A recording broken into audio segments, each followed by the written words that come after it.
Hey, Mark Gross, Renee Grindlinger with Celebrity Biograph with the cool Mr. Aron Eisenberg. What's up? What's up? 40. Thank you. You rock. We know you from so much. You've done so much stuff. But dude, come on, Deep Space Nine, Nog, wonderful. Thank you. How did you get that? It was an audition. I just had an audition, like any other. Or did they know that? It was a total of 2 auditions. I got called into the office of Ron Surma, and he gave me the script. Says, "Hey, were you coming in for a Ferengi?" I had no idea what a Ferengi is or was, so he gave me a copy of The Last Outpost. Nice. I went home and watched that, and went, "Oh wow!" So that's what I'm doing. Fantastic. So I went into the audition. It was kind of like this, sitting at a table. All the producers were along this way. Wow. David Livingston was right there, and he goes, "So you've got a worm in your body?" And I said, nope, I'm not playing a Trill, I'm playing Nog the Ferengi. There you go. And he goes, makes a little note. And I was like, boom! Got it. Because to all the actors out there, read the script. They give you the script, read the script. So it was kind of like a test.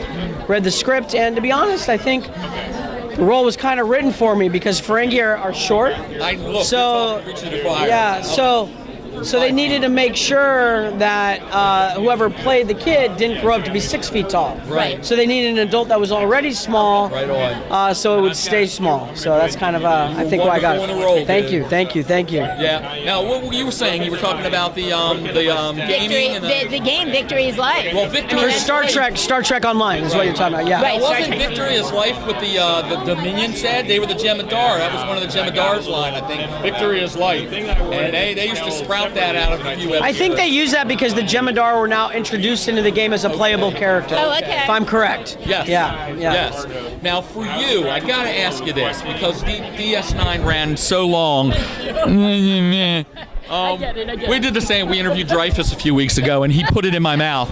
When you were on the set, and there's just so much you did. You were in so many episodes. Gotta tell me something, our fans, your fans, what can you tell us, humorous or non, behind the scenes that nobody else knows? Something that happened with you as with all due respect, I think we're 20 plus years now, done quite a few conventions. There's really not anything much more. There's right. pretty much, there's nothing I've hidden for 20 years, and boom, here we go. I've waited for this moment with Mark to tell what nobody else has ever heard. Darn it! Unfortunately. No, that's good. That is cool. So I'm sorry I have no exclusive. Problem, you should have called me like 20 years ago and said, hold on to one thing. Because at shore leave. One day. Yeah, you should have gone back in time, man. See what my card says. Yeah. I am a time traveler. Apparently he's really not a time traveler. Otherwise he would have jumped in his DeLorean, drove up onto the Paramount set, knocked on my door and said, save one thing. Save one thing for July 2018. Have you been a fan? Have you been a fan of sci-fi horror genre, though? Yeah, most definitely. I was a big Star Wars fan when I was a kid. I watched the original series, and I read a lot of fantasy books. So I was very disappointed that there was very few fantasy movies. So I was very big Lord of the Rings movie fan when it came out. I actually auditioned for it, but for Sam. But I think Sean Astin was more right for that role than me. Right on. Yeah. When you travel, you're traveling all around the world doing this. Tell us how it is for you, meeting the fans, being right up close, signing autographs. How's that interaction for you? Well, it depends on how close they get. People, when they, hear, it's difficult because my eyesight doesn't see that anymore. Any tattoos you had to? Because I know people have. No, I'm not a tattoo artist, so I haven't put any tattoos on me. I think you would be a great tattoo artist. I don't think anybody pulled a Steve Buscemi on me. I don't know if you all know that someone had to get their tattoo on their leg. I think she should have kept that tattoo. If you're out there, should have kept that freaking tattoo. Who you are. No, I mean, to be honest, I'll be honest, the fans have been fabulous. Good. Always. Good. To be honest, I only have one story where there was one awkward moment that I could think of where a woman came up to me and said, "Oh, can I have a hug?" And I went, "Sure."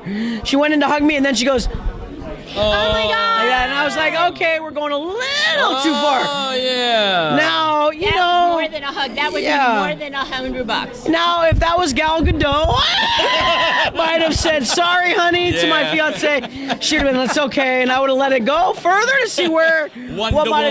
Sorry, Gal, but I do have a crush. She is my fiance. Okay, when are you getting married? We're kind of planning for 2020, but it's not. We have a date, June 29th, maybe 2020 if we can make it. What's your dream wedding? Well, I don't really have. I've been married once already, so So I'm not fresh no off Star the Trek block. theme at all. They're not gonna. No. It'll be private ceremony. Awesome. So we haven't hit everything down. So Awesome. Okay. So I keep it pretty. I keep it close to my chest. Do you collect Congratulations. anything in the genre? I mean, we're all collectors of your autograph. We have toys, stuff. Do you collect I collect socks. What? From the dryer? Or No, I don't collect socks. I don't collect You don't anything. collect, no. I That's collect. okay. I collect love. That's People that's coming his in. question. I collect good May I handshakes. hug you? You can, sure, yes. Thank you very much. You stay there, sir. I know. Aaron, we're out of time. Oh, okay. I really appreciate the interview, sir. Wait, hold on. Say that again. Hi, we are out of time, Aaron. So you got to help him understand how to. Oh, I didn't even do that. Just kidding, everybody. I was a little tester. We are here. Aaron Eisenberg, Thank you. Renee Grindlinger. Thank you, Renee. And Mark J. Gross with Celebrity Biograph at Shorely 40. Yay! Thank you, guys. Thank you. goodbye.